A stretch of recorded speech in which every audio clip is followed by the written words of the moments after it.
Hello all, ఈ వీడియోలో Suzzanna witchcraft Indonesian horror movie review అయితే తెలుసుకుందాం. రీసెంట్ గా నెట్ఫ్లిక్స్ లోకి అయితే స్ట్రీమింగ్ వచ్చింది. ఆబ్వియస్లీ తెలుగు డబ్బింగ్ అయితే లేదు, ఓన్లీ ఇండోనేషియన్ లాంగ్వేజ్ ఉంటుంది. సబ్ టైటిల్స్ అయితే చూడొచ్చు. మూవీ రన్ టైం వచ్చేసి 2 hours 15 minutes అయితే ఉంటుంది భయ్య. స్టోరీ ప్లాట్ విషయానికి వచ్చేస్తే ఒక విలేజ్ అయితే ఉంటుంది. ఆ విలేజ్ లో ఒక పర్సన్ చీఫ్ అవ్వాలని చాలా విధాలుగా ప్రయత్నిస్తుంటాడు. చివరికి తనకి అడ్డొస్తున్న వాళ్ళని లేపేయడానికి విచ్ క్రాఫ్ట్, అదే లైక్ చేతపడి అనుకోండి, దాన్ని అయితే ఉపయోగించడం జరుగుద్ది. అది కూడా ఒక ఫ్యామిలీ మీద.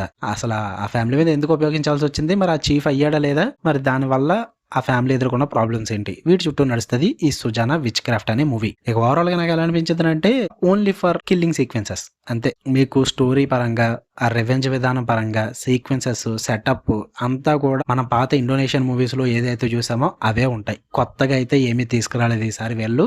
చాలా కాలం అయిపోయింది ఇండోనేషియన్ నుంచి హారర్ మూవీస్ వచ్చింది కదా, సరే కొత్తగా ఏదన్నా ఉంటుందేమో ట్రై చేశాను కానీ, కిల్లింగ్స్ పరంగా విచ్ క్రాఫ్ట్ పరంగా కొంచెం డిఫరెంట్ గా ప్రెజెంట్ చేశారు కానీ, సెటప్, సీక్వెన్సెస్ ఇవన్నీ కూడా చాలా రొటీన్ గా అనిపించింది నాకు. మెయిన్ గా కిల్లింగ్ సీక్వెన్సెస్ అయితే చాలా ఘోరంగా ప్రెజెంట్ చేశారు భయ్య. స్లో మోషన్ లో చూపించినట్టు చూపిస్తుంటారు అనమాట.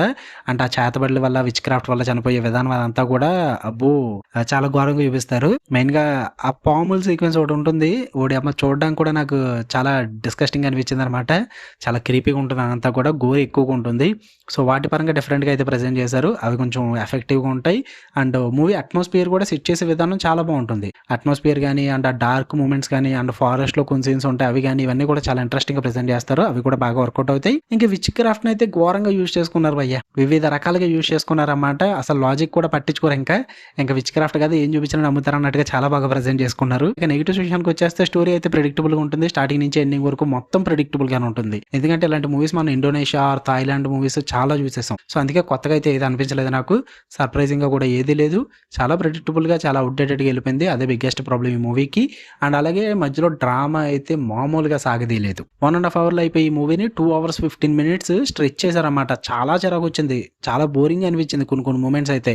ఎందుకంటే బాబు ఎంత సాగదీస్తున్నారు అనిపించింది నాకైతే. అది కూడా ప్రాబ్లమేటిక్ గానే ఉంది. ఓవరాల్ గా it's a below average movie. ఆ కిల్లింగ్స్ కోసం, ఆ సీక్వెన్సెస్ కోసం చూస్తాను అనుకుంటే ఒకసారి ట్రై చేయొచ్చు, లేదంటే లేదు, అంతే. మూవీ అయితే ఫ్యామిలీతో చూడొద్దు. ఆ వైలెన్స్ చాలా హెవీగా ఉంది, కొంచెం ఇబ్బంది పడతారు. ఓకే, మీకు కానీ వీడియో నచ్చితే లైక్ చేయండి, షేర్ చేయండి, మీ ఒపీనియన్స్ కూడా కామెంట్ చేయండి. మళ్ళీ నెక్స్ట్ వీడియో కలుద్దాం. Until then love you all, by.